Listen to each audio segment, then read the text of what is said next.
네, 시청자 여러분 안녕하십니까. 세상을 바꾸는 시민 언론 민들레 그리고 더 탐사가 함께하는 시사 톡톡입니다.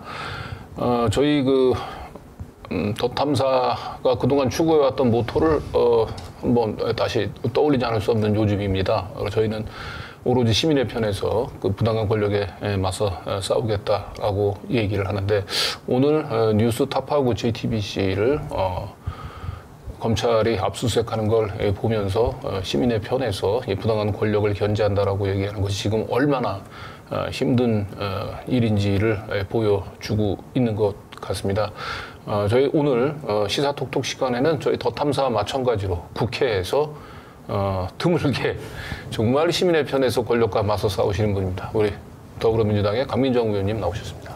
네, 안녕하세요. 반갑습니다. 네, 네. 세 너무 번째. 과찬이라고 해야 되나? 네. 과장을.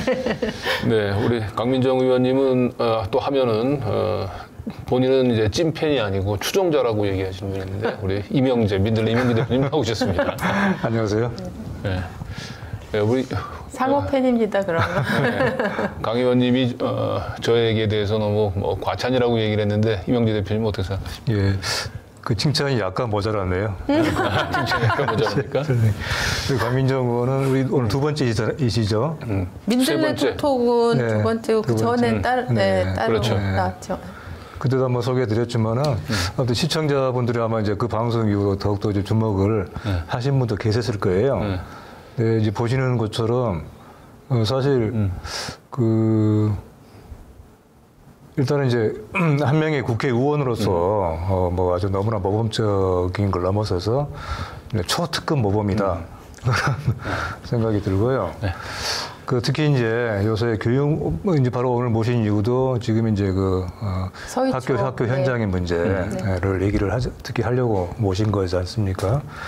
왜 한국의 이런 정치의 현장에 학교 현장을 잘 아는 교사 출신이 왜 필요한가, 절실히 필요한가 하는 것을 보여주는 분이다. 네.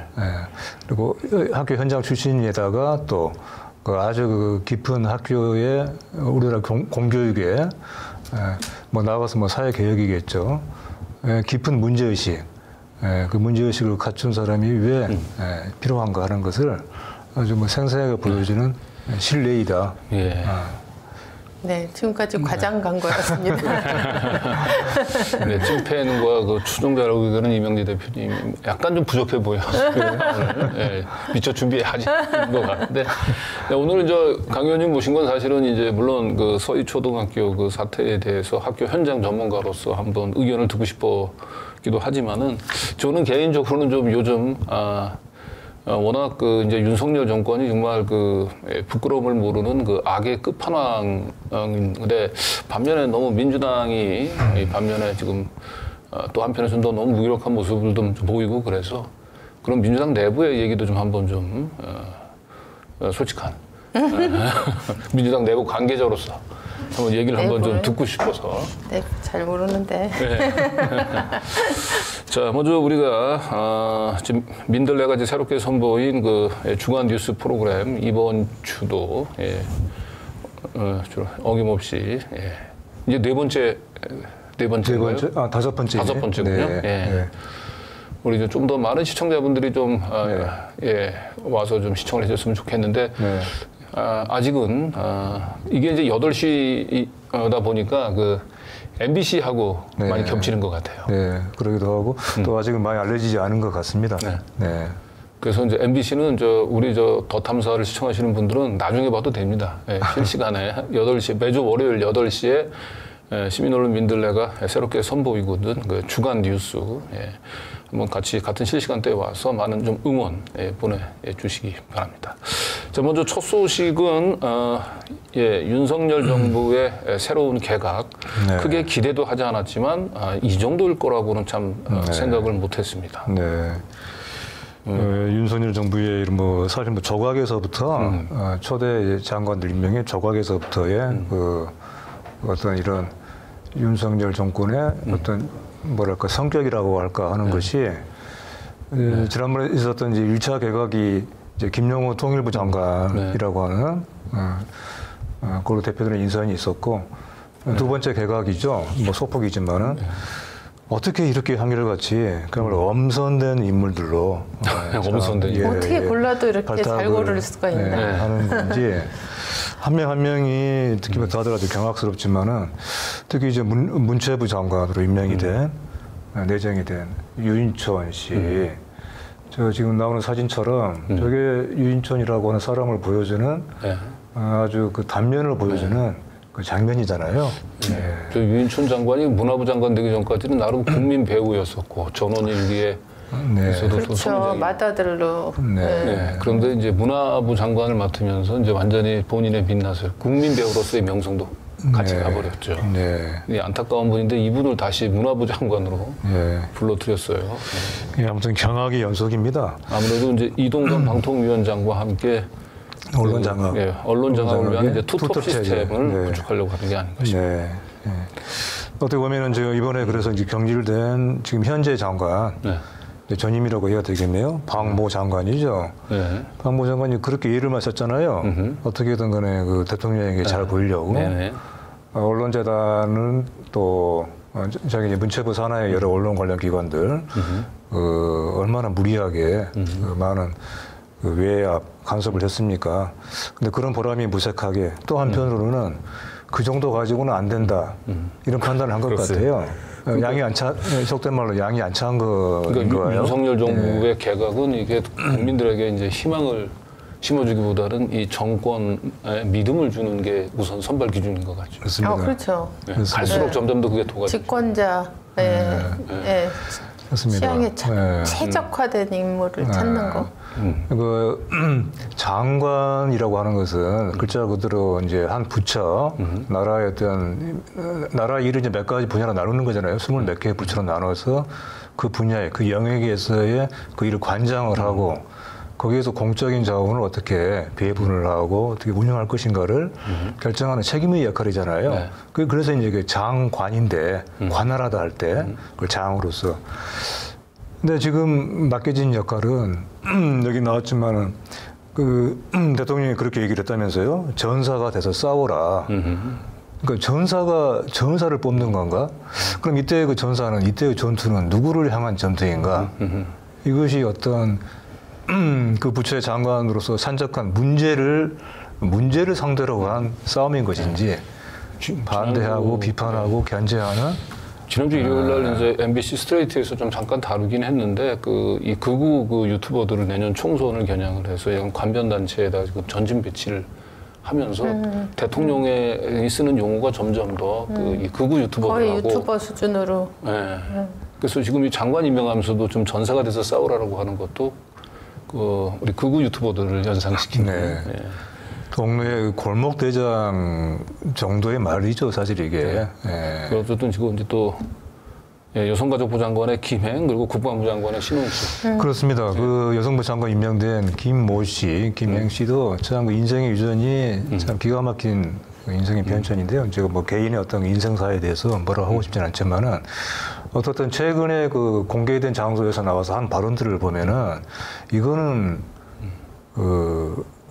이게 어떤 그 정상적인 머리를 정상적 공당의 대변을 해서 나온 사람의 입에서 나온 말이라고는 참 듣기 어려운 말들이거든요. 예를 들면은 전직 대통령에 대해서 뭐라고 했죠? 쪼다라고. 문재인 쪼다. 뭐 그런 말을 뭐 했다고 하더라고요. 근데 기가 막힌 것은 그 말을 또 그 말을 취소하라고 요구를 했는데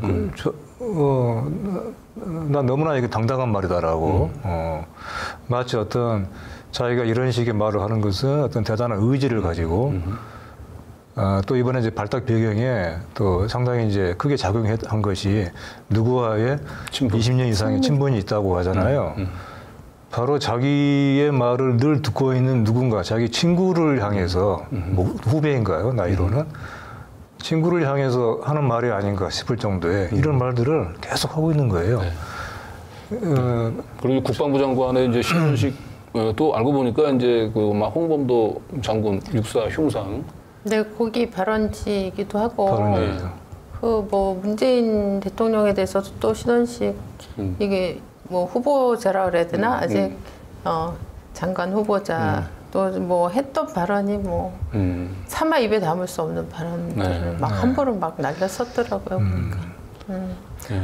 그러니까 우리가 기본적인 상식을 가지고는 도저히 볼 수 없는 언행 이런 게 다반사가 되고 일상이 된 사람들만 잘 포크로 네. 집어서 모아놓고 있네요. 네. 민주당 입장에서는 좀 곤혹스럽긴 할 것 같아요. 이거 뭐 또 다시 이제 인사청문회 하고 해야 될 텐데 그렇죠, 이게 맨 이런 사람들만 이렇게 국회로 보내다 보니까 그렇죠. 예. 아직 뭐 의원님 같은 경우는 아직 인사청문회 위원으로 뭐 저는 지난번에 대법관하고 대법관 그 이전에 뭐 인권위원장 그때는 이제 문재인 때였으니까 뭐 이런 분 인사청문회는 안 했네요. 그래요. 자, 그리고 지금 이제 당장 그 초미의 관심사는 이제 대법원장, 이균용 대법원장 인준안인데 네. 여기 민들레에서는 지금 부결 가능성이 높다 이렇게 전망을 내놓고 있는데 네. 객관적으로도 그렇게 전망이 되고요. 또 이건 당연히 부결을 안 하면 안 되는 인물이잖아요. 아니 근데 이건 사실은 이제 우리 강 의원님 한번 실제로 좀 민주당의 한번 좀 분위기를 좀 궁금한데. 네, 아까 말한 그런 이제 장관 후보자들, 국무위원들은 사실 인사청문회해서 청문 보고서를 인준을 안 해도 결국 그거 무시하고 대통령이 임명해버리면 그렇죠. 그냥 고하는 거잖아요. 그렇죠. 그런데 이제 대법원장 같은 경우는 다르죠. 국회에서 국회의원들이 투표를 해서 표결 결과 지지를 받아야지만 자격이 법적 자격이 얻어지는 거기 때문에 민주당이 역할이 되게 이제 어떻게 결정권을 가지고 있다고 볼 수 있어요. 그런데 민주당 내에서는 이런 분을 대법관도 아니고 대법원장을 맡길 수 없다는 의견이 아주 지배적이죠. 그렇습니다. 네. 뭐 당연한 민주당뿐만 아니고 이거는 뭐 네. 다른 야당도 아마 동일할 거예요. 네, 그래야 맞죠. 그리고 만약에 혹시 국회에서 이 문제 인물이 통과가 된다. 그러면 그때는 이균영 사태가 아니라 민주당 사태가 돼버립니다. 근데 이게 지금 무기명 투표를 좀 하지 않습니까? 아, 그래도 제가 볼 때는 이게 뭐 투표가 무기명이기 때문에 거기서 반란표가 나올 이런 정도는 아닌 것 같아요. 너무 이 사람의 실체가 잘 알려져 있는 사람이고 그래서 산을 넘기가 쉽지 않을 겁니다. 네. 민주당 의원들에게는 뭐 그 정도의 양식은 있다고 보고요. 근데 정작 더 의문은 이 후보자를 지명한 대통령의 생각은 도대체 무엇인가, 여권의 생각은. 사실 이게 좀 궁금한 게 지금 사실 뭐 여기 기사에 나왔지만은 이 인준안 통과를 위해서 뭐 이렇다 할 노력을 하지 않고 있는 거잖아요. 그렇죠. 그 사실상 이거 버리는 카드로 쓰는 것이 아니냐. 그렇다면 무엇을 위해서 뭘 노리는 것이냐. 이른바 이게 이제 야당에 의해서 부결되면은 그럼 또 다른 이제 그 후보자를 지명하겠죠. 그럼 그때 후보자를 민주당이 또 만약에 부결을 시킬 때 이른바 이제 공영 야당의 횡포다 하는 이런 식의 프레임을 또 아마 작동시키려고 할 텐데 그런 상황에 대한 대비도 그렇게 그냥 단순히 야당을 위한 뭐 정치 공세나 여론몰이를 위해서 이게 대법원장을 장기간 공석으로 비워두는 건 역시 여권으로서도 부담이 되긴 될 텐데. 그렇긴 하죠. 그래서 물론 이제 한두 번의 카드로 자기가 생각할 수는 있지만 제가 볼 때는 그렇게 지금 민주당 공격용으로 이런 카드를 쓰기에는 약간 적절하진 않은 것 같고요. 근데 그리고 뭐 어디까지 자기가 한번 좀 밀어붙일 수 있나 한번 시험을 한번 해보는 거 싶어요. 한번 테스트. 네. 그리고 이런 정도의 인물을 만약에까지도 밀어붙였고 자기가 뭐 적극적으로 설득하려는 모습도 보이지 않았는데 의외로 만약에 인준안이 통과가 된다 이렇게 얘기한다면 정말 이 야권엔 엄청난 그거는 이제 너무 민주당을 물러보는 거죠. 그런 일은 일어나지 않죠. 네. 윤석열 읽는 세상과 다른 세상이 있다는 거예요. 어쨌든 뭐 뭔가 우리가 흔히 알고 있는 이 상식을 항상 벗어나서 생각을 하기 때문에 맞아요. 상상 그 이상 항상. 그 무슨 꿍꿍이 속으로 이 이균용 카드를 지금 밀어붙이고 있는지 궁금한데 어쨌든 저희는 요거는 뭐 민주당과 그리고 야사당이 뭐 입장이 같으니까 이건 한번 믿어보도록 하겠습니다. 자, 그럼 이제 본격적으로 우리 강 의원님의 이제 시간 서희초등학교 교사 문제를 뭐 그동안에도 우리가 몇 번 짚어보긴 했습니다만 근데 이 현장 이 교원들의 분위기가 좀 심상치 않아 보여요. 지금 이제 그동안 7월 18일 날 사실 서희초 선생님 돌아가셨고, 그다음 8월 17일 날 저희가 이제 법안 처음 다뤘거든요. 근데 이제 선생님들 입장에서는 너무 절박하고 이게 이제 이 정도로 공론화 됐는데 왜 국회가 빨리 움직이지 않냐. 이런 답답함과 그런 것들이 좀, 많았던 건 사실이에요. 근데 이제 저희가 5차까지 어제 아침에 5차 법안 소위를 하고 최종적으로 정리를 했어요. 그래서 내일 이제 교육위에서 의결 절차를 밟아서 법사위 넘어가면 9월 21일 날 다음 주에 본회의가 있거든요.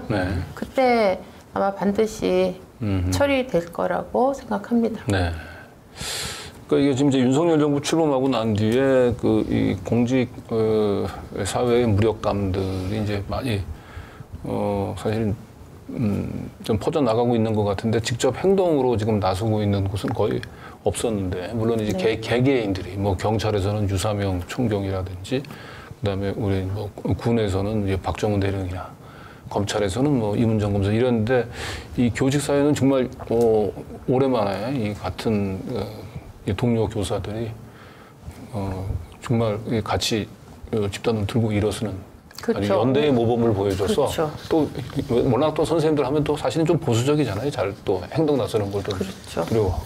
그렇죠. 그래서 교사뿐 아니라 교육계 전체 역사상 최초예요. 이게. 그래서 지금 보니까 요 자료 화면 보게 되면은 서희초 추모 휴업 참여하는 교사 전국에 9만 명 이상. 실제로는 12만 명이었죠. 그러니까 50만 교사 중인데 12만 명. 대단한 거죠. 그렇죠. 9월 2일은 30만 명이 모였었어요. 50만 교사 중에 30만이 여의도에 한 자리에 모였었어요. 그렇습니까? 네. 이거는 뭐 우리나라 어느 직역에서도 단일 직역에서 구성원의 이 60%가 같은 시간 같은 자리에서 한 목소리로 하나의 요구를 내걸고 집회를 한 적이 아마 없었을 거예요. 그렇죠. 게다가 교육부의 위협, 압박에도 불구하고. 그렇죠. 징계, 형사고발 이거를 막 공공연하게 으름장을 놨잖아요. 그걸 뚫고 이제 이렇게 많은 선생님들이 모이신 거죠.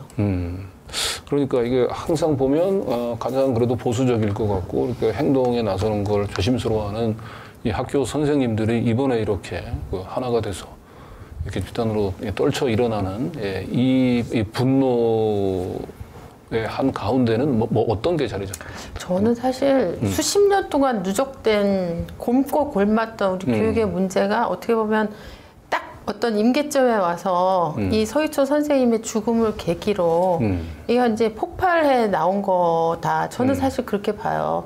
물론 이제 이 처음에 시작할 때는 선생님들이 학부모의 뭐 이렇게 과도한 민원, 악성 민원이나 그다음에 무고성으로 남발되는 아동학대 고소, 학부모의 고소 이런 거를 우선적으로 해결해야 된다. 이런 요구로 처음에 시작이 됐지만 선생님들이 잘 가르치고 잘 배울 수 있는 학교를 만들어달라. 이런 요구를 이제 집회가 계속 회차가 거듭될수록 공교육을 좀 정상화해달라. 이런 요구들로 저는 진화해 가고 있었다고 보여지거든요. 그래서 일단은 교육이 국회에서 이제 이 관련된 입법이 우선 급한 거 응급 처방이죠. 급한 게 우선 되고 나면 선생님들이 조금 더 깊어진 문제의식을 가지고 우리 교육을 바꾸기 위한 그런 그 토론과 요구들을 저는 해낼 거다 이렇게 생각하고 있죠.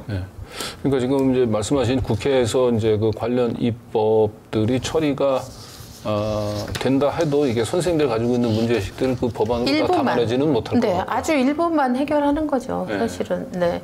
왜냐하면 교권 추락이 선생님들이 교권이 추락돼서 정말 해야 될 최소한의 너무 기본적인 교육 활동 행위도 못하는 지경까지 갔잖아요. 교사가 없는 교육은 사실 아무것도 아닌 거잖아요. 그러니까 그래서 이 상태에서 가장 영향을 최근에 많이 미쳤던 그런 학부모 악성 민원이 해결된다고 해서 실추되고 추락된 교권이 다 복원되는 건 아니거든요. 그걸 만들었던 여러 가지 복합적인 원인들이 하나씩 해결될 필요가 있다. 또 관련해서 다시 하나 더 볼게요. 여기가 보면 교사 12만 서희초 추모 동참, 국회 앞에 5만 명, 전국에서 추모 집회가 이어졌고 부산에서 초등교사 17.4%가 연가 병가 투쟁에 나섰고요. 경남 지역에서도 뭐 전체 교사 10%가 학교에 안 나왔고, 교육부 관계자는 이제 아예 안 보내면 과태료를 매겼다고 그러고. 저는 진짜 듣도 보도 못한 얘기죠. 왜냐면 학생도 교사도 아니고 학교 바깥에 있는 학부모한테 과태료 매긴다고 하는 게 참 처음 들어보는 얘기였어요. 항상 근데 이렇게 이제 교원들이 뭔가 집단 행동을 한다고 하면은 보수 정권에서 자주 써먹는 프레임이 이제 전교조가 결국 좌파 교사들이 주도한다고 얘기하는데 이번에 우리 학교 선생님들의 집단 행동은 뭐 정교조에서 아니요, 그렇죠. 전혀 정교조하고 관계 없고. 심지어는 어디 그 서희초등학교 앞에 배달된 무슨 꽃 이런 걸 보니까 우리는 뭐 정교조 교사 아님 뭐 이런.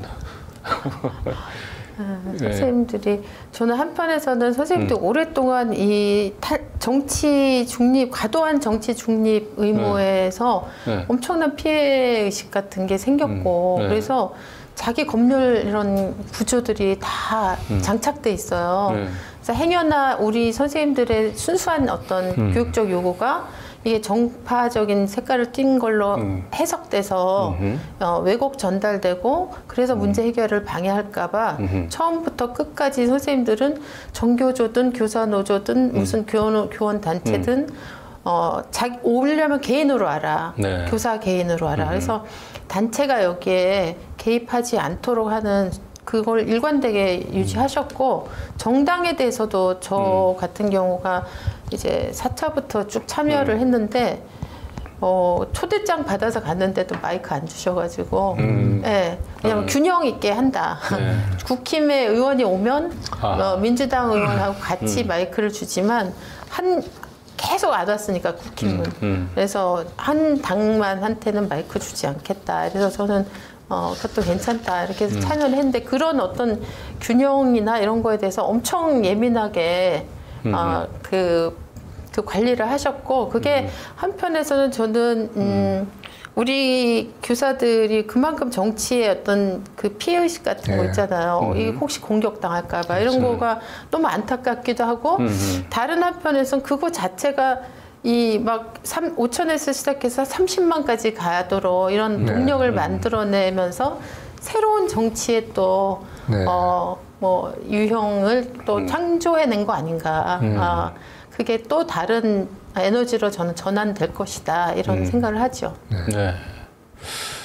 자 그리고 이제 우리 김동춘 교수님은 이 교육의 문제를 조금 더 우리 사회 전반적인 구조적인 문제로 좀 확대해서 보신 것 같아요. 그래서 제가 보기에는 이 선생님들의 그 교육 정상화를 위한 것이 결국 우리 사회 전반적인 민주화 하고 관계가 아주 깊죠. 그렇죠. 운동으로 번져나갈 수도 있지 않을까 싶고요. 그렇죠. 교육의 정상화 없이 사회 정상화가 없고 안 되고 사회 정상화 없이 교육의 정상화는 안 된다. 그렇게 받아낸 거잖아요. 그러니까 포괄적인 시야가 중요한 것 같아요. 반드시 있지 않으면 안 되는 거다. 그런 생각을 하죠. 제가 가끔 우리나라 역사, 특히 근현대사를 119 민주주의라는 말로 설명하거든요. 그러니까 119 민주주의, 119 민주주의, 4.19 광주, 근데 87년 6월 항쟁. 그러니까 우리 민주주의가 막 위기에 처할 때 국민들이 목숨을 걸고 막 들고 일어나서 진짜 소방대가 막 출동해가지고 불을 확 끄고 그래서 그 위기를 막고 그런데 다시 돌아가서는 또 그냥 일상으로 돌아가고 또 위기가 오면 또 촛불 때도 그랬고 이 119 민주주의다. 근데 이 119 민주주의는 다른 나라에도 없는 거지만 그래서 의미가 있고 되게 자랑스럽고 자부심 가질만 하지만 저는 119는 안 된다. 일상이 민주주의여야 되는데 그럼 그 일상의 민주주의는 어떻게 만들 수 있느냐. 여러 가지 뭐 사회 정치적인 것들이 필요하지만 저는 그 가장 중요한 힘이 교육에서 나온다고 봐요. 왜냐하면 민주시민이라고 하는 건 그냥 학습되지 않으면 길러지는 건 아닌 것 같아요. 이게 선택적으로 타고날 때부터 나는 민주시민성을 갖췄어. 이런 사람은 없기 때문에 그러면 그 사람들이 모든 전 국민이 12년 동안 공교육을 다 받는데 이 12년 동안 정말 제대로 된 민주주의를 학습하는 그런 과정을 거쳤다면 우리는 더 이상 119 민주주의가 아니고 토대가 탄탄하게 다져진 민주 시민들로 꽉꽉 채워진 그런 민주주의를 좀 튼튼한 민주주의를 만들어갈 수 있지 않냐. 그러려면 교육이 정말 바뀌어야 된다. 이런 생각을 하고 주장하고 있죠. 네. 김동춘 교수님 이제 글을 좀 소개하자면 학교가 지금 평가와 성적 발급 기관이 돼버렸고 교사는 상급 학교 진학을 위한 도구. 그러한 기능을 하고 있는데 멈춰 있는 한 공교육의 정상화는 가능하지 않다. 그래서 결국 이 공교육의 정상화를 위해서는 이제 시험 능력주의의 거대한 강벽을 피하지 말고 이제 우리 정면으로 마주해야 된다. 이런 지적을 해주셨네요. 김동춘 선생님이 관련된 책까지 사실 쓰셨거든요. 그래서 이 시험 능력주의가 우리 교육을 망치고 있다. 그런 주장을 되게 강력하게 하셨고 사실 이 문제도 단순히 학부모 민원만 해결한다고 해결되는 게 아닌 뭐 근본적으로 왜 학부모도 그런 변화를 겪게 됐는가? 그리고 우리 교육이 교사한테 요구하는 게 또 무엇인가? 우리 사회가 이런 것들을 근본적으로 성찰해서 바꾸어야만 이 문제는 해결될 거라는 얘기를 하신 것 같더라고요. 우리 이명재 대표님이 우리 강민정 의원님 그 의정 평가 보고서를 열심히 탐독을 하셨는데. 우리 강민정 의원님의 그 1년에 2번 내시죠? 상반기 의정 보고서. 그래서 아마 이제 의정 보고서의 내용이 이렇게 탄탄한 의원이 사실 뭐 몇 명이나 될까 싶어요. 그 보면은 하나하나가 참 이게 그 여기 피와 땀이 배어 있는 거 기록이다. 그런 생각이 좀 들어요. 읽어보면은. 여기 이제 우리 강 의원님이 이 의정 보고서는 국회의원으로서의 활동 보고이면서 한편에서는 윤석열 정권에 대한 투쟁의 기록이기도 합니다. 이렇게 했는데 저는 좀 전에 이제 우리 교사들의 그 집회에서 극단적인 조심, 그러니까 이 정치인들이 여기에 그 발언권을 얻는데도 아주 정말 신중함을 넘어서서 그야말로 극단적인 조심을 하잖아요. 그것이 한편으로는 또 물론 이제 새로운 어떤 정치적인 어떤 그런 그 뭐랄까 새로운 어떤 장이 될 수도 있겠지만은 한편 또 그만큼 교사들의 어떤 현실, 학교 현장의 현실을 바꾸는데 정치가 정치의 역할이 얼마나 중요한데 이렇게까지 이 정치에 대한 그 아주 정말 그 지나친 과도한 이런 조심이 도대체 어디에서 유리한 것일까? 그건 참 생각을 해볼 문제인 것 같고요. 근데 또 누군가는 한편 또 정치에서 그 누군가 이제 교사들을 위해서 교사의 목소리를 대변하면서 뭔가 정치 활동을 해야 되는 거잖아요. 바로 우리 강민정 의원께서 그동안 꾸준하게 해오셨던 것의 상당한 부분이 바로 이것입니다. 바로 서희초등학교 교사들의 집회 모임에서 나왔던 그런 많은 그 눌려있던 목소리들, 그 목소리의 출구를 어디에서 찾을 수 있을 것인가에 대한 하나의 해답을 제시한 것이라고 봐요. 그래서 지금 여기에 중요한 입법 활동에 올해 상반기에만 지금 입법 활동에 참여한 몇 가지 법안을 쭉 목록을 지금 제시를 하고 있는데 이 중에 이제 교육공무원법 개정, 뭐 정당법, 공직선거법 이게 다 이제 교원들의 네, 정치 기본권 확보를 위한 그 관련 법들이잖아요. 네. 그러니까 대한민국이 OECD 38개 회원국 중에서 교사와 공무원의 정치 시민권을 전면적으로 인정하지 않는 유일한 나라잖아요. 그렇죠. 예. 너무나 이렇게 비정상적인 현실을 지금 바꾸려고 하는 것이고, 그러니까 왜 이렇게 교사들의 정치 기본권이 중요하느냐? 결국은 학교가 이제 민주 시민교육 또 국민 시민교육의 장이잖아요. 네. 근데 정작 학생들이 학교에서 정치 시민교육을 받을 기회를 박탈당하고 있는 것이죠. 네. 교사들 자체가 정치 천민이기 때문에 그 같은 현실을 타개를. 근데 괜히 이제 그런 목소리들이 지금 또 이 교사들 또 이제 집단 행동하는 집회 현장에서 나오게 되면은 그런 좀 나오고 있어요. 이제 나오고 있습니다. 제가 유일하게 처음에 갔을 때 비 오는 날 저를 무대에 안 올리고 소개는 해주겠다. 그래서 그날 소개할 때 잠깐 인사 한 말 하라 해서 마이크를 잘 왔는데 제가 그 얘기를 했거든요. 우리가 이렇게 많이 모였는데 왜 해달라고 요구만 하고 부탁만 해야 되냐. 그러면서 정치 기본권이 없어서 그렇다. 이런 얘기를 했을 때 정말 많은 선생님들이 막 공감을 하셨고 이번 과정을 통해서 내가 교실에서 하는 수업이 이 법하고 되게 직결돼 있구나. 이런 것들은 선생님이 아주 생생하게 체험을 하셨기 때문에 이 정치와 교육의 문제가 분리될 수 없다는 거. 그렇죠. 이런 각성과 학습들이 되게 많이 되셨을 거라고 생각해요. 네. 그 간디의 묘비명에 있는 건가요? 그 나를 만국에 이른 7가지 병 중에 하나에 인격 없는 교육이 있던가요? 그러니까 교육이 사실은 인격 없는 교원들이 한 명의 그 온전한 인격체로서 사실은 학생들한테 다가갈 수 있어야 되는데 지금은 우리 김동춘 교수님이 얘기한 대로 시험 능력주의.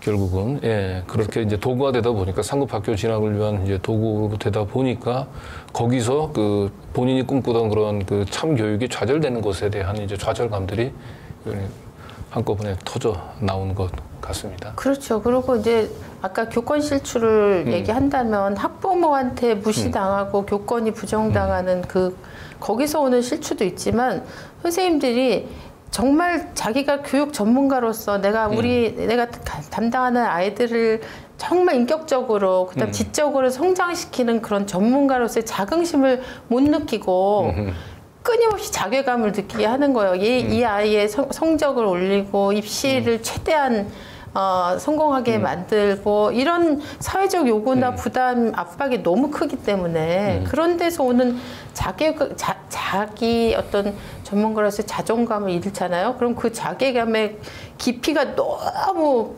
깊게 추락하고 여기서 과연 교권 이런 게 생길 수가 없죠. 네.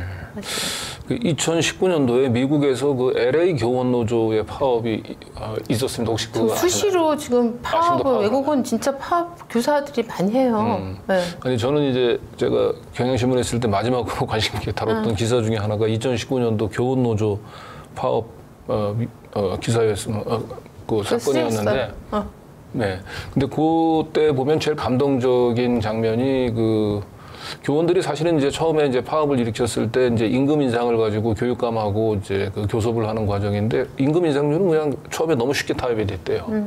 그런데 이제 실제로 선생님이 어떤 건 이게 교육다운 교육, 너무 이 공교육들이 보통 학교들이 슬럼화되는 과정들을 보면서 이제 제대로 교육을 할 수 있는 이제 이 개선들을 요구를 했는데 그걸 이제 들어주진 않아서 결국은 파업으로 이어졌는데. 선생님들이 처음에 이게 공교육 선생님들이 파업을 하고 나니까 이 교육감이 대체 교사를 투입을 하려고 했는데 대체 교사들이 우리는 선생님들의 파업을 지지한다.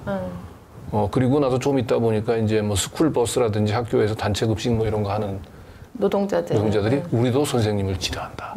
그러나 나중에는 학부모들까지 우리도 선생님 파업을 지지한다라고 어떻게 보면 그건 그 교원들의 교원의 양심을 지키기 위한 그런 파업들이 결국은 그 LA 지역에 있는 하나의 그 모든 집단들이 공감을 하고 연대를 만들어내는 그래서 사회를 건전하게 만드는 운동으로 그렇죠. 사실은 발전해 갔는데 저는 이 서희 초등학교 그 선생님의 그 죽음이 그런 이제 많은 좀 교사분들에게 이제 영감을 미치면서 이게 교원들의 집단 행동이 단순히 교육 현장의 문제를 넘어서 우리 사회 전체의 건강성을 한번 회복하는 그런 운동으로 발전할 수 있지 않을까 그런 기대를 좀. 네, 요번에 사실 그 49제 9월 4일에 있었던 49제에 참여하는 거에 대해서 교육부가 뭐 형사처벌까지 막 파면 형사처벌까지 얘기했을 때 굉장히 의외로 많은 학부모님들이 지지를 표명해 주셨어요. 그래서 네. 저는 그런 지금 이제 우리 강진구 기자님 말씀하신 것 같은 건강한 어떤 연대의 단초들이 이 과정에서도 만들어지고 있는 게 아닌가 싶어요. 네, 서희초 교사 이제 죽음 직후에 매우 이제 걱정스러운 사태가 있었잖아요. 마치 어떤 교권과 학생 인권이 대립되는 것으로. 초창기에 있었죠. 네, 그렇죠. 그런데 지금 아무튼 교사들이 이렇게 많이들 참여하면서 또 나오는 목소리들을 들어보면은 참 바른 길을 잡아가는 것 같아요. 스스로 그 안에서 무엇이 타당하고 어떤 것이 우리의 문제를 해결하는데 어떤 길을 가는 것이 이게 필요한지에 대해서 그게 올바른 길인지에 대해서 스스로 찾아내가는 그 교사들의 어떤 그 집단 지성의 힘 이것이 작동하고 있는 것 같아요. 그래서 이제 교사들이 만들어낸 이런 새로운 힘을 어떻게 우리 사회가 제대로 주목을 해주고 그리고 제대로 된 정치의 역할 이게 정말 중요한 것 같아요. 정치에 제대로 된 정치다운 역할. 강민정 의원님 같은 분의 역할이 다시 한번 참고로 2019년도 LA 교원노조 파업은 선생님들의 완벽한 승리로 끝난 그런 그렇죠. 연대를 얻었으니까 뭐 성공할 수밖에 없죠. 그렇죠? 자, 그래요. 자, 이제 좀 나름대로 또 강 의원님 모시고 또 이렇게 서초등학교 사태를 비롯한 이 교원들의 집단 행동에 대해서 얘기를 하니까 좀 안타까움보다는 새로운 희망을 가질 수 있어서 좋네요. 네, 다행입니다. 자, 그럼 다음 소식으로 한번 좀 넘어가 보도록 하겠습니다. 윤석열 대통령이 이번에 역시 또 해외에 나가서 퍼주기 외교 이번에도 예상을 빗나가지 않았습니다. 이번에 이제 G20 회의에 나가서 한 발언인데요. 외국에 나가면은 특히 많이 들뜨잖아요. 저 윤 대통령 직분을 수행하고 있다고 하는 소문이 들리는 어떤 사람이 특히 외국에 나가면 늘 보이는 모습이 뭔가 이렇게 좀 스스로가 어떤 이상 흥분에 빠진다고 할까? 그러면서 실수도 하고 많이 하고 하는데 근데 이번에는 어떻게 보면은 저 발언 실수라기보다는 그동안 상당한 우혹을 자아냈던 그런 사안이잖아요. 여기에 대해서 스스로 자기 입으로 실토를 한 것이다. 그렇습니다. 이렇게 봐야 맞을 겁니다. 저는 5월이었죠. 한국이 우크라이나에 대해서 몇 조였죠? 80억 달러? 80억 달러. 10조 원 정도. 10조 원 정도. 그러니까 그때 우크라이나 이제 퍼스트레이드가 방한을 하고 직후에 우리 그렇죠. 기재부에서는 뭐 이제 제공하는 이제 거의 저리 차관 규모가 한 3, 4천억 정도? 그렇죠. 그 정도 60배 정도 차이가 났잖아요. 근데 우크라이나 정부에서는 80억 달러의 이제 저리 차관을 이제 이번에 약속받고 왔다 이렇게 발표를 했었죠. 발표를 했다가 또 삭제를 했죠, 그것을. 그 안건은 이제 우리 정부에서 요청을 해서 그걸 지금 공개하면 안 된다 이렇게 얘기를 했겠죠. 그래서 아무튼 아주 우혹투성이었죠, 이것이. 그러니까 이런 큰 돈을 게다가 우크라이나가 그냥 보통 나라가 아니고 어떻게 보면 러시아 이제 우크라이나 맞서고는 러시아를 적으로 돌릴 수 있는 한국 경제를 위험에 빠뜨리고 여러 가지 안보상의 문제를 자아낼 수 있는. 근데 당시에 이제 이 사태의 진상이 제대로 알려지지 않았는데 이번에 정작 본인의 입을 통해서 이 사실이 발설되고 상당 부분 이제 우혹이 풀린 거죠. 우리가 이제 10조는 아니지만 이번에 이제 3.4조가 되죠. 근데 이게 우리 민들레에서 아주 날카롭게 지적을 한 것 같아요. 그 3.4조가 R&D 이번에 예산 R&D 예산 삭감해가지고 다 정확히 일치합니다. 액수가 공교롭게. 네, R&D 진짜 대폭 삭감했죠. 25% 정도 될 거예요. 네. 그러니까 결국은 이제 뚝 잘라서 저기다 준 거네. 여기 그래서 EU 에디터가 우크라이나 재건을 위해서 한국 과학기술의 미래를 희생양으로 팔아먹은 거죠. 네. 물론 이제 두 예산이 직접적인 관련은 없지만 공교롭게도 이것이 보여주는 상징적인 면이 있는 것 같아요. 근데 참 묘한 것은요. 묘한 것이 아니라 납득할 수 없는 것은 이게 상당히 의혹을 자아냈던 사안인데 여기에 대해서 국내 어떤 언론에서도 이 문제를 파고드는 언론이 그렇습니다. 없었어요. 그리고 이 정부에서 우크라이나 그 재건 사업을 발표할 때마다 그 상종가를 기록하는 기업이 있습니다. 있죠. 예. 에스모 기업이죠. 삼부토건. 네. 삼부토건. 네. 그런 의혹을 또 갖지 않을 수가 없는 그리고 거예요. 우리는 항상 해외 원조를 그 다른 선진국하고 달리 조건을 답니다. 우리가 지원하는 돈을 가지고 지원하는 사업에는 한국 기업만 참여하는 걸 조건을 달아서 지원을 하기 때문에 실제로 이 우크라이나 재건 대규모 지원 사업 발표할 때마다 사람들은 삼부토건이 최대 수혜자가 될 거라고 생각하는 거예요. 그러니까 자꾸 이렇게 주가가 올라가는 거고. 결국은 우크라이나의 재건 사업 지원을 명목으로 해외로 국부를 빼돌려서 누군가에게 이제 특혜를 주려고 하는 게 아닌가. 더군다나 또 삼부토건은 또 DYD라고 하는 회사가 지배를 하고 있는데 DYD의 그 정창래 사장이 제가 직접 가서 인터뷰하고 했거든요. 한동훈의 연수원 동기고요. 아 진짜요? 네, 윤석열 대통령하고는 의정부지검에서 또 같이 근무했던 인연도 있습니다. 검사 출신이에요. 검사 사장 출신.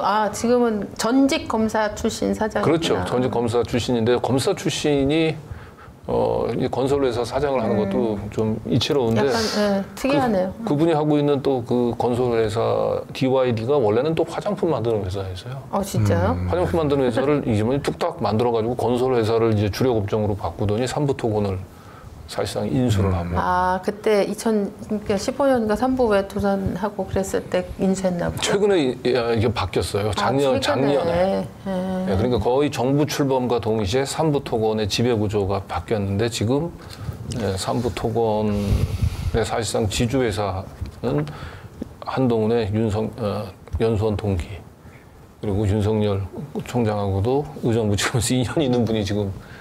근데 이런 가운데서 자꾸 이렇게 그 우크라이나 지원 사업이 발표가 되고 삼부토건 주가가 뛰고 하니까 이거는 뭔가 대놓고 해먹는 게 아닌가라고 하는 얘기가 나올 수밖에 없는. 그걸 좀 봐봐야 되겠네.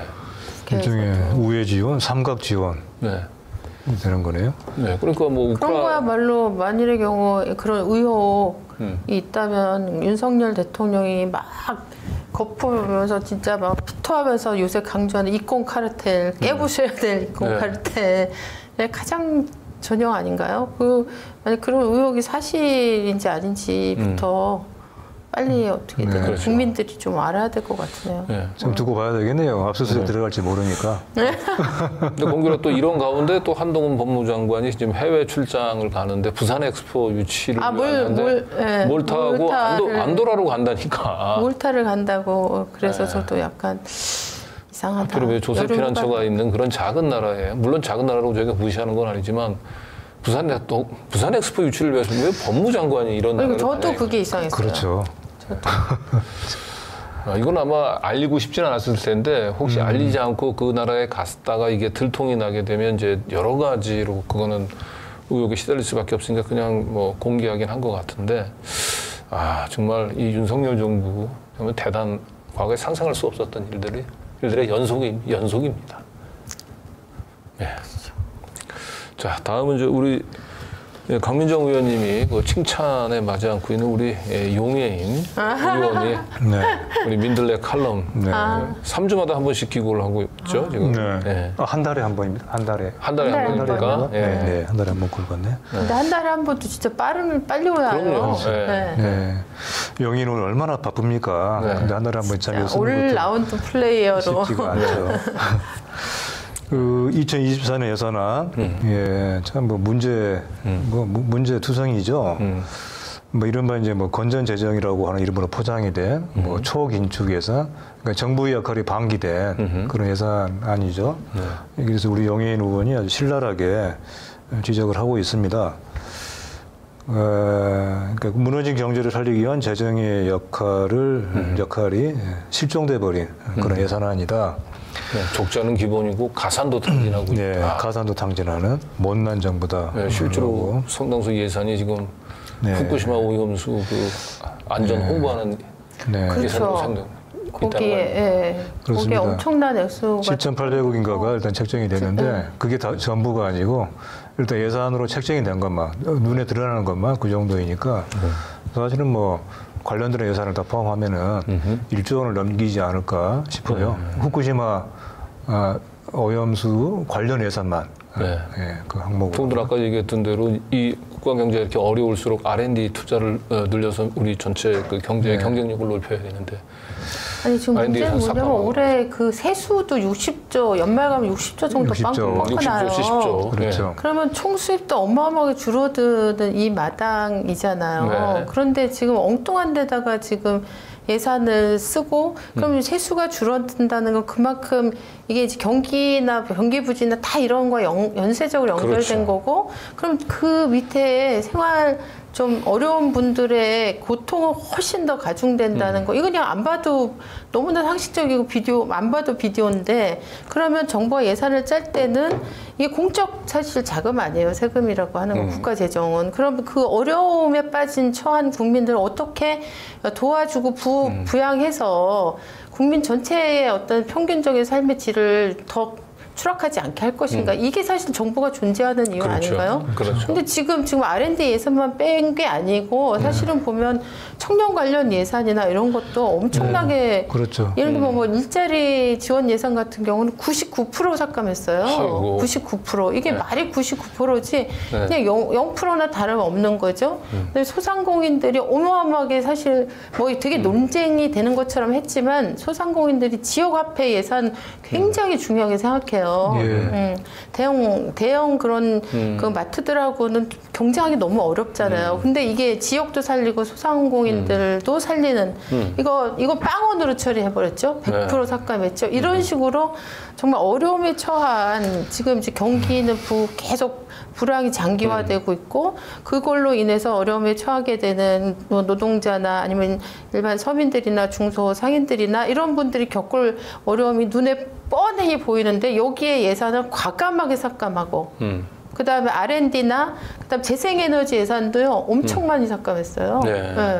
원전 제일주의 그렇죠. 뭐 이거 처음부터 얘기를 하긴 했지만 이게 미래를 싹둑 잘라먹는 게 R&D하고 사실 재생에너지 관련된 예산이거든요. 사실 재생에너지 같은 경우는 미래가 아니고 현실이 돼버렸는데 이런 걸 다 막 40몇 %씩 거의 반토막이 나게 지금 내년 예산안이라고 짜서 그렇게 오니까 이걸로 과연 나라를 어떻게 내년에 어떻게 운영하겠다는 건지 국민들의 삶이 얼마나 더 처참해질 때까지 두고 가겠다는 건지 이런 거에 대해서 의문을 제기하지 않을 수 없어요. 그런데 우크라이나에 3.4조 이런 건 과감하게 막 팍팍 쓰시고 이러면 안 되죠.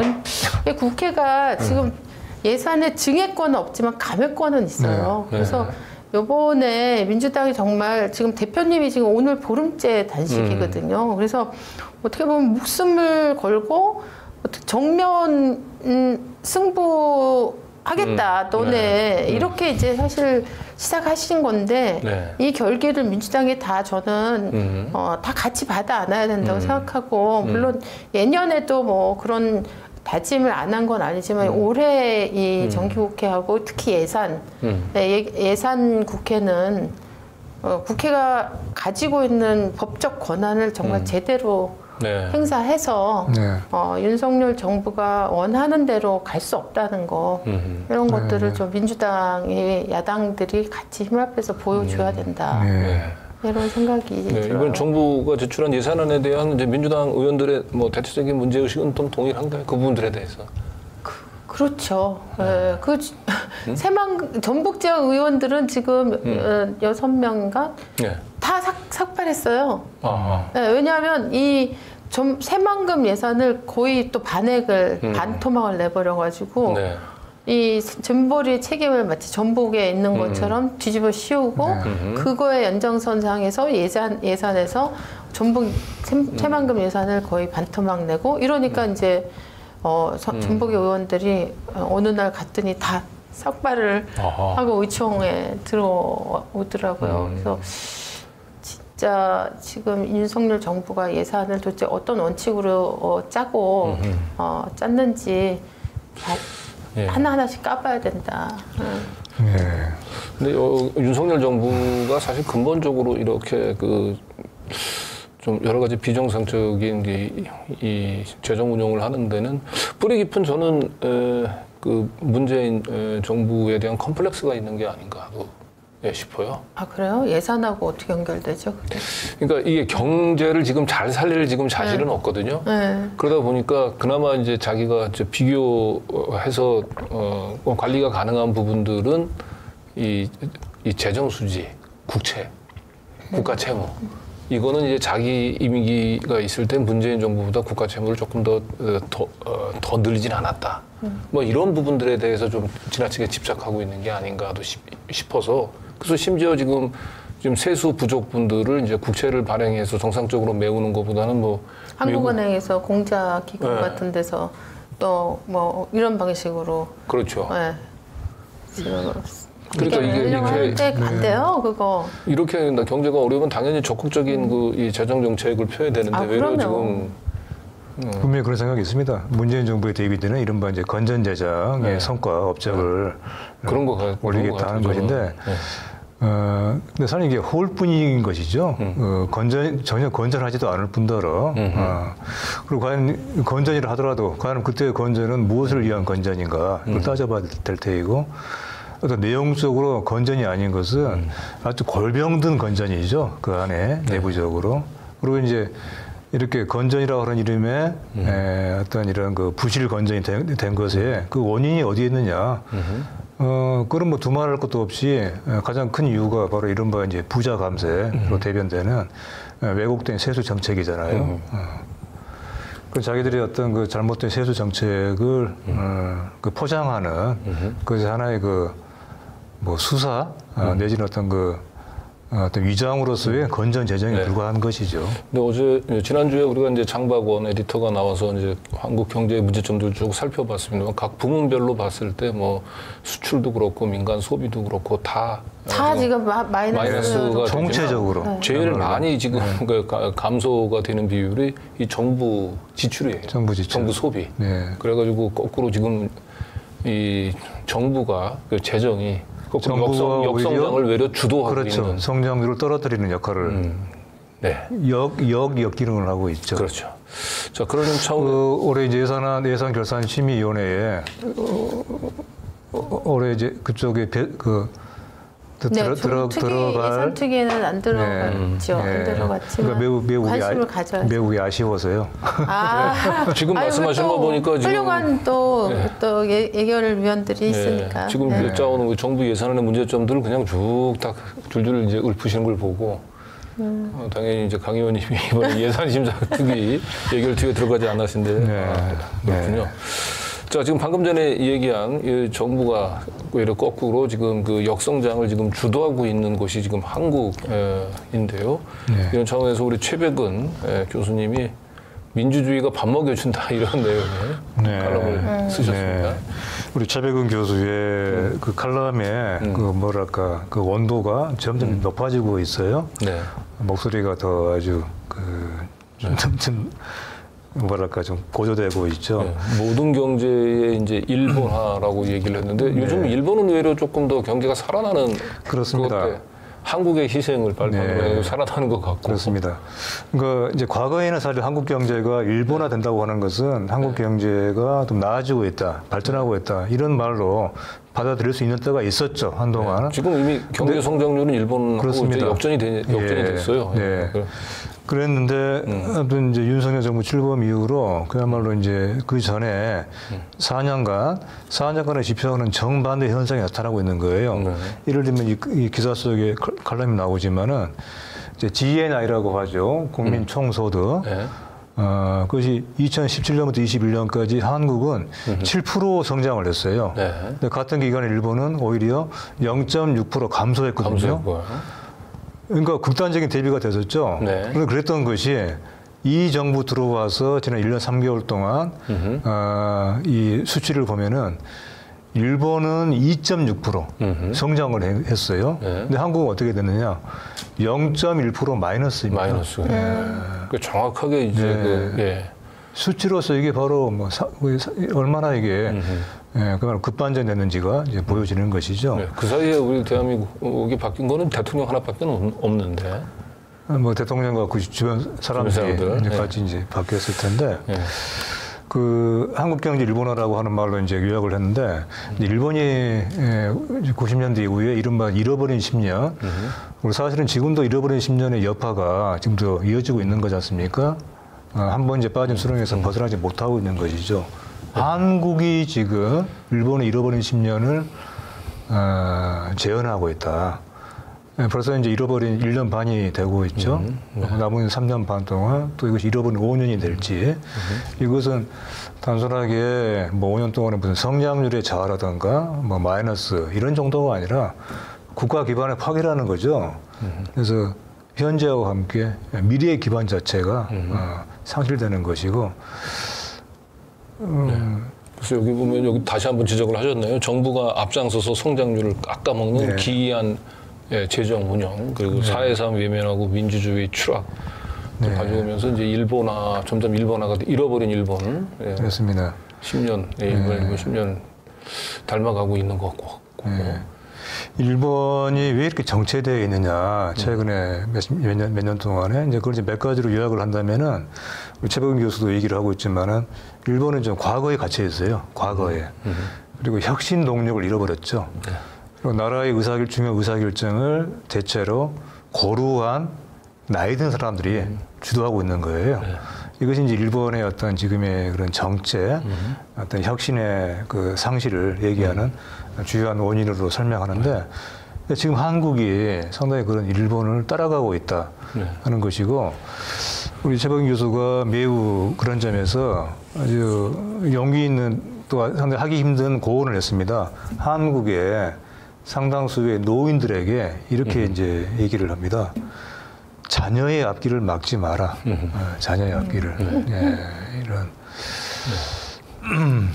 자, 그리고 흔히 이제 우리가 이제 그 여러 가지 민주화 시위를 하게 되면 이제 그런 지금 바로 얘기하는 그런 이제 극우 세력들이 민주주의가 밥 먹여주냐 뭐 이런 얘기들을 많이 하지 않습니까? 근데 이제 최백운 교수님 얘기에 따르면 지금 윤 정권 들어와서 우리 경제 그 성장, 경기 침체, 경기 추락 이런 것들이 우리 민주주의 추락과 이제 무관치 않다라고 하는 말씀인 것 같아요. 민주주의가 경제이고 민주주의가 양식을 만들어내는 것이죠.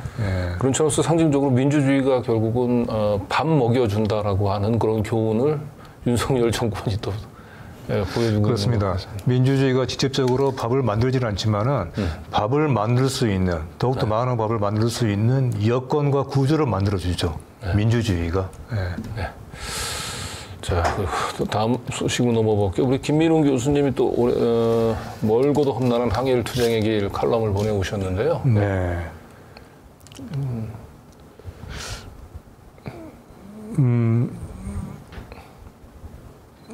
오늘 김민웅 교수의 이제 경문이라고 할 수 있는데요. 민들레 실린. 한번 좀 중요한 대목 소개해드릴까요? 그러니까 일본의 근대는 조선 침략이 그 기반이었고 오늘날에는 단독이 아니라 미국과 공식 결탁한 조건에서 침략주의를 외교로 포장해 밀고 나가고 있는 중이다. 바로 이 침략주의와 함께 일심동체가 되어 움직이는 자들이 다름 아닌 우리 내부의 친일 매국 세력이며 이 최전선에 윤석열 정권이 있다. 오늘날 이들을 물리치는 것이 21세기의 항일투쟁이 되고 있다. 핵심 키워드 21세기 항일투쟁.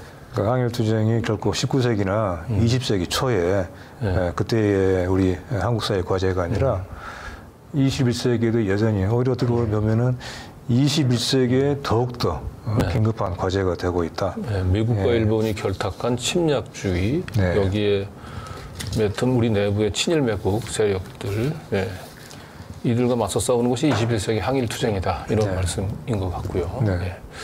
다음 우리 장회익 교수님이 괴담으로 과학을 욕보이지 말라고 이제 후쿠시마 오염수 방류 관련해서 거꾸로 과학을 미신을 과학으로 포장하고 있는 정부 여당의 입장을 좀 잘 꽂으신 것 같습니다. 네. 장혜익 교수님은 한국을 대표하는 물리학자이시잖아요. 네. 물리학자를 넘어서서 이제 온 생명 사상을 설파하고 계시는 생명 사상가이기도 하시죠. 우리 장 교수님이 우리 민들레에 특별하게 기고를 보내오셨어요. 그러시군요. 정기 칼럼니스트가 아닌데. 이제 원로 과학자로서 과학의 양심에서 과학의 합리적인 이성으로서 도저히 지금의 이른바 정부에 의한 과학의 주술화, 과학의 이름으로 과학을 욕보이는 이 같은 정부나 우리 사회 일각의 이런 세력들에 대해서 한마디 하지 않을 수 없다. 네, 장혜익 교수님도 이제 우리 룬 대통령의 그 논리에 따르면은 이제 1+1을 100이라고 주장하는 반국가 세력이 반국가이고 반과학적인 한국을 대표하는 세계적인 물리학자이신데 그분이 하루아침에 반과학적인 대통령 논리에 따르면 반국가 세력이 됐어요. 저는 이번에 국회에서 예결위가 있었고 4일 동안 4일인가 있었고 그다음에 대정부 질문이 또 4일이 있었잖아요. 근데 한덕수 총리를 대상으로 한 질의가 무지 많았었어요. 의원들 질의가. 근데 너무나 과학 얘기를 모든 질문에 어떤 질문도 다 과학으로 다 답변하는 거예요. 그래서 그걸 좀 보고 있으면서 야 과학교 신도인 것 같다 이런 느낌이 들었거든요. 근데 이게 지금 장혜익 교수님이 과학을 주술화 한다는 말씀이 딱 와닿네요. 네, 과학의 주술화이죠. 이제 과학을 과학답게 하는 것이 몇 가지 있을 텐데 그중에 가장 본질적인 것은 흔히 이렇게 얘기를 하죠. 과학에는 의심이 허용돼야 된다 이잖아요. 그렇죠. 과학을 절대화하지. 그렇죠. 사실 그것이 이제 가장 과학적인. 과학은 이제 태도인 것이죠. 과학은 어떤 특정한 사실의 발견을 넘어서서 과학이라고 하는 태도. 사실 그것이 이제 과학의 본질이잖아요. 바로 그걸 이제 장 교수님이 이제 얘기를 하신 것이고. 지금 얘기하신 그 한모 총리. 저는 그 답변을 보면서 진짜 너무 막 답답하고 나중에 진짜 과학을 맹신하고 절대화해서 이게 거의 종교화된 게 아닌가 막 그런 생각이 들 정도였어요. 제가 진짜 들으면서. 저는 이제 잠깐 제가 봤던 장면은 이제 한덕수 총리를 상대로 해가지고 그 한 과학자가 후쿠시마 오염수 이 방류가 이제 뭐 이 생태계에 미치는 영향 문제점들을 보고서 얘기한 거죠. 사이언스. 사이언스. 이제 그런 네이처 사이언스. 네이처. 그랬더니 그거는 그냥 그 잡지에 실린 한 과학자의 개인 의견이라고 이건 과학이 아니다 그렇게 얘기를 하시고 그럼 뭐가 과학이냐고 얘기했더니 그래요? IA 보고서가 진짜. IA 보고서가 과학이다 이렇게 이번에 저는 진짜 막 혀를 내두르겠더라고요. 그런 사람이 지금 미국 최고의 대학을 나왔다고 자부하는 한국의 총리를 맡고 있다는 사람이 보이는 과학에 대한 바른 태도인가요? 그러니까 IA 보고서가 과학이라는 거예요. 뭐가 과학이냐 그랬더니 네이처지니 사이언스가 아니고 IA 보고서가 과학이고 IA 보고서. 근데 IA 보고서에 참여했던 전문가는 사실은 이 핵 전문가들 외에는 없어요. 일반적 뭐 생태 뭐라든지 아니면 뭐 의학이라든지 뭐 이런 쪽에 있는 전문가들은 없는데 그거 보시면서 참 그러네요. 그 정도면 참 병증이라고 해야 될 정도 아닌가요? 참 심각하네요. 그렇게 본인이 똑똑하다고 얘기하시는 분이 그 최강욱 의원이 그 우리 헌법 1조 헌법 1조 대답 못했죠. 대답을 못했어요. 저번에 진짜 인상적인 장면 중에 제가 볼 때 헌법 1조를 대답을 제대로 못한 거하고 그다음에 1943년도에 홍범도 장군 흉상 문제가 이제 질의 내용이었는데 1943년도에 우리의 주적은 누구냐 이걸 위성권 의원이 물어봤어요. 근데 끝까지 일본이라는 얘기를 정확하고 깔끔하게 안 하고 계속 돌려서 얘기하는 거예요. 그래서 저는 그 장면 두 개를 보면서 야 진짜 정말 충격을 먹었고 국민들이 얼마나 우리 정부를 한심한 정부로 보을까 그런 생각이 너무 많이 들었죠. 네. 자, 그래서 이제 국무총리 얘기를 넘어서 우리 또 룬 대통령 얘기를 뺄 수가 없는데, 네. 우리 소준섭 전 국회 도서관 조사관이 대통령이라는 호칭을 펴라. 네. 이것도 뭐 기공을 보내온 건가요? 우리 소준섭 그 조사관께서는 특히 이제 한국의 이제 관료 문제에 대해서 오랫동안 아시죠? 그 사람을 자주 쓰시던 분이에요. 오랫동안 연구를 해온 분이고요. 우리 민들레에 지금 연재를 하고 있어요. 이제 관료개혁. 이제 한국은 관료의 나라이다. 이 한국이 관료의 나라라고는 이런 구조에서 벗어나야 된다. 이것이 한국을 살리는 길이다. 이런 그 요지의 글을 지금 꾸준하게 싣고 계시는데 아주 옥고를 보내오고 계십니다. 근데 이번 칼럼의 주제가 바로 대통령이라고 하는 호칭에 대한 것인데 어떤가요? 대통령이라고 하는 말 들을 때 그 어감이 뭔가 굉장히 이게 좀 상당히 위압적이고 좀 지나치게 크다. 그래서 말 자체에 느끼는 어떤 그 뉘앙스가 이게 좀 뭔가 좀 과거에 그 제왕을 연상케 하는 그런 의미가 그런 어감으로 좀 들리지 않습니까? 그렇죠. 그렇죠. 그래요, 맞죠. 예. 그러니까 다 크잖아요. 큰 대의 통화를 영도 이게 그 다스릴 영이니까 하나하나가 뭔가 어떤 그 위에서 국민들을 이렇게 지배하는 그런 의미가 많이 이제 구석에 담겨 있는데, 그래서 대통령이라고 하는 호칭이 어디에서 특히 한국에서 유래했으며, 왜 이 호칭을 그대로 두는 것은 우리 민주적인 민주공화국의 어떤 그 최고 지도자의 호칭으로서는 맞지 않은 이유 등을 아주 상세하게 설명하고 있습니다. 참고로 이제 대통령이라고 하는 호칭 한국의 이런 이 행정부의 수반에 호칭으로 자리잡게 된 것은 한 사람이 아주 크게 역할을 했어요. 이승만. 우리 이승만 전 대통령이 그렇게 대통령이라고 하는 호칭을 좋아했답니다. 그래서 이거 고집을 피웠고 그래서 결국 이제 이것이 해방 후에도 대통령 호칭이 그대로 정착이 된 것인데. 이거 우리나라가 만든 건가요? 이거 프레지던트가 번역한 건가요? 번역을 한 건데 이렇게 한 것이죠. 근데 사실은 이제 이걸 번역을 여러 가지로 할 수가 있잖아요. 근데 일본에 이제 군대에서 통령이라고 하는 이제 그런 호칭으로 이제 불렀는데 어쨌든 이것을 앞에 대까지 붙여가지고 아무튼 일본을 통해서 번역이 된 것이 이렇게 굳어진 것인데. 이제 미국도 프레지던트지 않습니까? 근데 이 말의 제대로 된 번역은 우리 소준섭 조사관님도 얘기를 하셨지만은 사실 저도 그런 생각을 예전부터 해봤어요. 이것은 일종의 주재자, 그러니까 회의 주재자 또는 의장 이런 의미가 저는 맞는 것 같아요. 그러니까 어떤 하나의 그 민주공화국의 하나의 그 국민들의 의사 결정하는 데 있어서 마치 회의를 주재하는 것과 같은 그런 역할. 그런 이름으로 불리게 되면은 아마 대통령이라고 하는 이런 이 직위가 갖는 이런 뭐랄까 이미지라고 할까 하는 것도 상당히 달라지겠죠. 근데 뭐 대통령이라고 하는 호칭에도 만족하지 못해서 그 뒤에 님자를 붙이지 않으면은 사실 뭐 대통령에 대한 뭐 야당 의원들이 특히 대통령 윤석열 이렇게 얘기하면 그 굉장히 그 얕잡아서 얘기한 거라고 좀 항의도 하고 좀 그러잖아요. 그러니까 님자를 붙여야 된다는 얘기까지 하고 하는데 대통령 자체가 대단한 경칭이잖아요. 존칭이고. 그리고 저는 이제 대통령이라는 호칭을 만약 쓴다 하더라도 사실은 대통령이라고 하는 그 명칭에 맞는 역할을 하면 돼요. 그야말로 대통령이잖아요. 크게 보고 전체를 통할한다.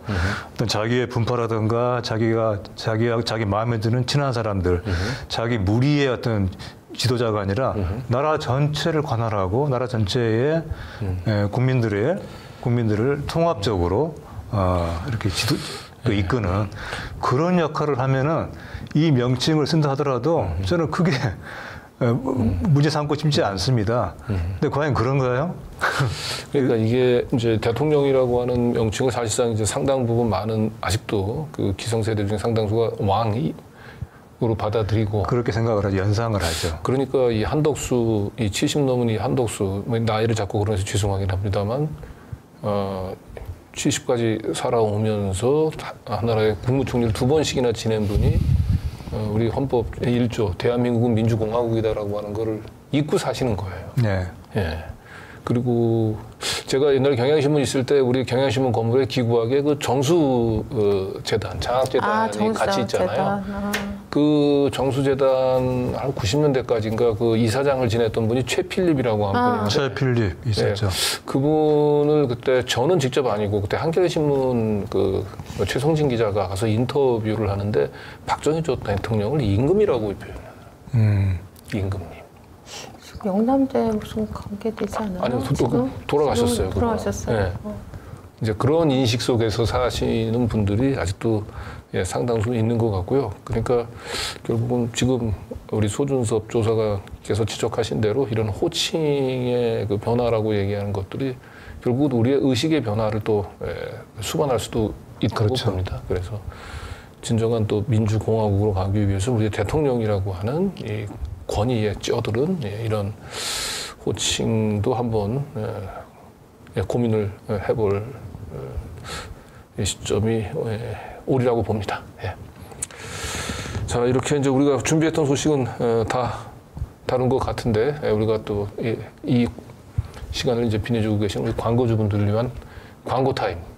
예. 넘어가야죠. 예. 시민이 만드는 사회 공익 채널 시민언론 더 탐사 다시 시작합니다. 더 탐사를 응원하는 가장 스마트한 방법. 쇼핑이 후원이다. 더 탐사몰. 하지 마. 쇼핑이 후원이다. 쇼핑이 후원이다. 더 탐사몰.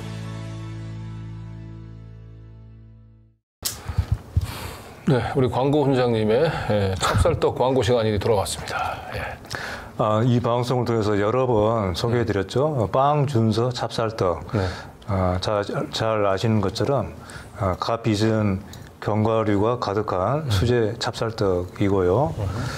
대한민국 정부 공인 11대 제과 명장 박준서 명장이 28년의 연구 끝에 완성한 레시피입니다. 제과 명장 다시 한번 설명드리면은 제과 제빵 전문가에는 크게 3단계가 있어요. 첫 번째가 기능사, 그리고 그보다 한참 위가 기능장, 그리고 가장 높은 것이 명장입니다. 명장은 아무튼 대한민국의 제과 제빵 기능장은 한 1000여 명이 넘는데 명장은 불과 15명이라고 하니까 아주 따기 어려운 그런 권위 있는 전문가의 자리죠. 우리 의원님은 지난번에 나오셨을 때도 이 찹쌀떡 네, 저 이거 딱 그래요? 보는 순간 혀 끝에 그 파당금에 그게 확 살아나더라고요. 왜냐면 너무 그때 맛있게 먹어가지고 와 그때 오늘 또 먹게 될 줄 몰랐나요. 너무 좋아요. 네. 이제 드셔보시면 아시겠지만 팥을 으깨지 않은 상태로 듬뿍 넣고 설탕은 적게 넣어서 달지 않은 팥소에 호두와 마카다미아 맛밤을 섞어서 고급스러운 고소함이 아주 일품입니다. 낱개 포장으로 냉동실에 장기간 보관하면서 하나씩 빼먹기에 정말 좋습니다. 다탐사몰에서 저렴한 가격으로 만나보시기 바랍니다. 가격은 빵준서 찹쌀떡 6개들이 세 박스. 그러니까 6개들이 한 박스가 3박스일 때 이게 33,500원인데요. 정가가 52,500원이니까 36%가 할인된 가격이죠. 쇼핑이 후원이다. 더 탐사몰. 좀 맛있습니다. 진짜 맛있습니다. 네. 진짜.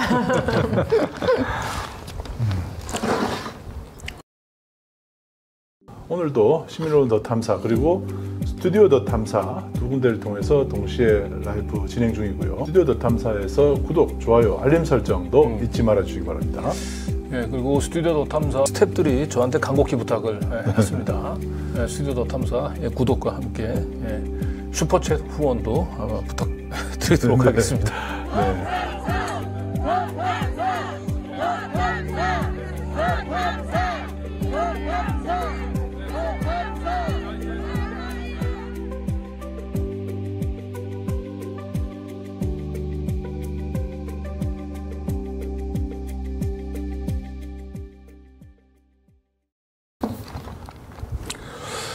네, 이렇게 광고를 마지막으로 이번 주 시사 톡톡도 이제 아쉬운 시간을 이제 마무리 해야 될 것 같습니다. 특별히 우리 또 민주당에서 저희 더 탐사와 함께 부당한 권력에 맞서서 오로지 시민의 편에서 맞서 싸우고 있는 또 강민정 의원님과 함께해서 더 즐거웠던 시간인 것 같습니다. 네, 불러주셔서 저도 즐거웠습니다. 네, 우리 또 마지막으로 또 그냥 가시기 아쉬우니까 시청자 여러분들에게 강민정 의원님 꼭 부탁하고 싶은 말 한 말씀 부탁드립니다. 우리 더 탐사가 정말 우리 언론 환경이나 이런 게 너무 지금 험악해지고 있는데 정말 소중하게 지켜야 될 몇 안 되는 시민 언론인 것 같아요. 그래서 더 탐사뿐만 아니고 시민 언론, 민들레도. 네, 구독하시고 또 이게 뭐죠? 이 보시는 거 뭐라지? 이거 방청하시는 구독. 이런 지지자분들 후원 꼭 해주시고요. 네. 그다음에 제가 지난번에 더 탐사 나왔을 때 우리 민들레가 후원 제가 몇 명이나 되나 되게 궁금해서 여쭤봤거든요. 근데 몇 달 있다가 오랜만에 뵀더니 지금 이제 겨우 2배 이제 간신히 올랐다더라고요. 근데 민들레도 또 우리 인터넷 언론으로서는 정말 없어서는 안 될 그런 자리를 점점 굳혀가고 있으니까 우리 구독자 더탐사 시청자 여러분들, 구독하시는 분들 민들레와 더탐사 꼭 열혈 지지해 주시기 바랍니다. 네. 후원해 주세요. 네. 이번에는 더 탐사와 민들레를 위한 광고 시간이었는데 우리 너무 만족스러운 표정을 짓고 있습니다. 네, 우리 이명재 대표님.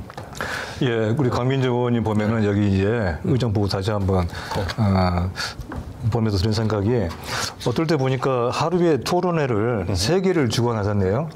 이런 날도 있으시고. 네. 여튼 우리 강민정 의원을 보면은 늘 그런 생각이 들어요. 늘 항상 거기에 강민정이 있었다 이런 생각이 들어요. 우리가 참 국회의원 정치에 대해서 많이 이제 역도하고 비판도 하지 않습니까? 네, 그만큼 이제 정치가 역설적으로 중요한 것인데 잘 뽑은 의원 한 명이 얼마나 많은 일을 할 수 있는지 이것이 이제 정치의 힘과 위력인 것 같아요. 이제 총선도 얼마 안 남았지만은 우리 강민정 의원과 같은 분이 더욱더 국회에 좀 많아지기를 바라고 그래서 정말 제대로 된 한국 사회를 정말 바꾸는 제대로 또 올바른 방향으로 가게 하는 데 있어서의 정치의 역할을 보여주는 그런 모범적인 강민정 의원 또 제2, 제3의 강민정 의원을 더욱더 많이 볼 수 있게 되기를 기원합니다. 네. 좀 민망하지만. 네, 감사합니다. 우리 정치학자 한나 아렌트가 권력하고 폭력을 구분하면서 권력은 다수의 힘이고 폭력은 이제 소수의 힘이다. 그리고 권력은 연대에서 나오고 폭력은 통제에서 나온다라고 얘기를 하고 가장 극단적인 형태의 폭력은 한 사람이 모든 사람을 상대로 싸우는 그게 이제 극단적인 폭력인데 점점 더 윤석열 정권은 권력에서 멀어지면서 폭력에 의존을 하고 가장 극단적인 형태의 폭력으로 변해가고 있는 것 같은데 이럴 때일수록 연대의 힘이 얼마나 중요하고 연대에서 권력이 나온다라고 하는 부분들을 한번 되새겨 봤으면 좋겠습니다. 굉장히 어려운 시기지만 우리 학교 현장에 있는 선생님들이 보여주고 있는 그런 연대의 힘들이 우리 모든 시민들에게 큰 위안과 용기가 됐으면 좋겠습니다. 오늘 시사톡톡 2분 나와서 수고하셨습니다. 감사합니다. 네. 네, 고맙습니다. 감사합니다.